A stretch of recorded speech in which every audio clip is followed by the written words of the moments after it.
Santos do Pau Oco.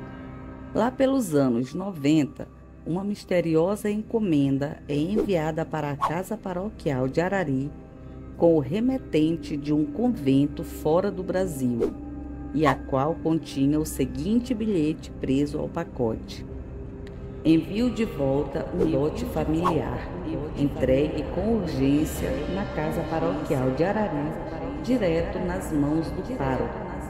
Obrigada e a paz redentora de Jesus Cristo a todos. Assim que o sacerdote abriu o pacote, reconheceu logo de cara o seu conteúdo, o qual fora presente seu a uma exótica dama das antigas noites boêmias de Arari. Mais embaixo, sobre o fundo falso dentro do pacote, encontrou outro bilhete escrito em letras trêmulas dizendo: as joias precisam ser guardadas e protegidas. São as peças de uma chave que ainda não foi encontrada, mas tem gente procurando. Soube que as outras já desapareceram, então muita cautela com essas. Obrigado por confiar em mim.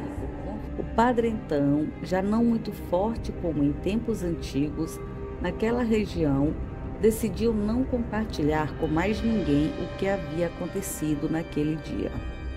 Ao meio-dia em ponto, deixou a casa paroquial e se dirigiu para a igreja matriz antes que os primeiros alunos do colégio chegassem. Entrou pela sacristia do lado esquerdo, trancando a porta logo que entrou na igreja. Foi até o altar onde ficava antigamente o sacrário e a imagem de Nossa Senhora da Graça, e de lá retirou a imagem reconhecida hoje como patrimônio cultural. Estranhamente se dirigiu então na direção do coreto da nave da igreja. Subiu as escadas e depois a escada que levava para cima do forro. Passou mais ou menos umas 2 horas por lá, e então desceu com a imagem de cabeça para baixo, até que recolocá-la cuidadosamente no seu lugar. Quando desceu do altar, foi em direção à imagem grandiosa de Bom Jesus dos Aflitos, para a qual teve que usar uma pequena escada a fim de poder alcançá-la como queria.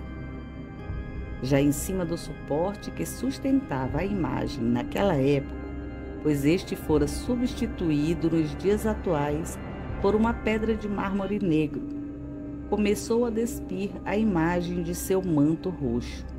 Levando a mão direita à altura do peito, mais ou menos em frente ao coração, ele desprendeu algo que rangeu como a fechadura de uma porta, depois levou a mão esquerda até seu bolso e de lá retirou algo de um vermelho brilhante, depositando-o no interior da grande imagem.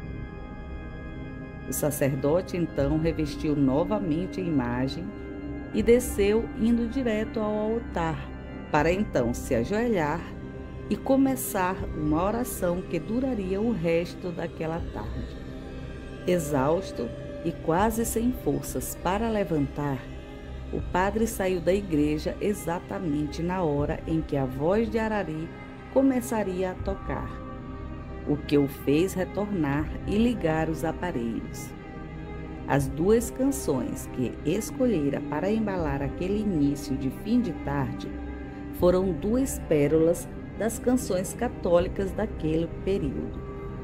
Assim ele retornou para a casa paroquial, recordando o período em que a igreja fora profanada por hereges que retiraram lascas da madeira da imagem da padroeira para fins ocultos, e outros para encontrarem joias escondidas dentro da parte oca que acreditavam ter todas as imagens feitas de madeira. Anos mais tarde, após a morte do incrível sacerdote, voluntários de ornamentação da igreja matriz, enquanto aprontavam a imagem da padroeira para uma procissão de fim de festejo, acharam estranho o fato da parte de baixo da imagem ter curvas tão circulares num pedaço de madeira que parece ter sido removido dali, ou mesmo substituído por outro pedaço.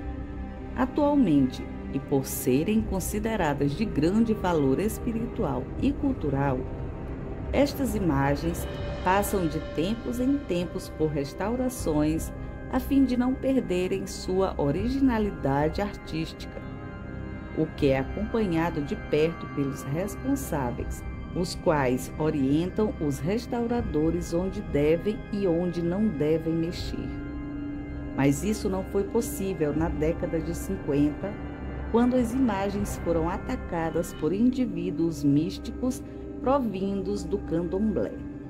Este é outro mistério e outro tempo.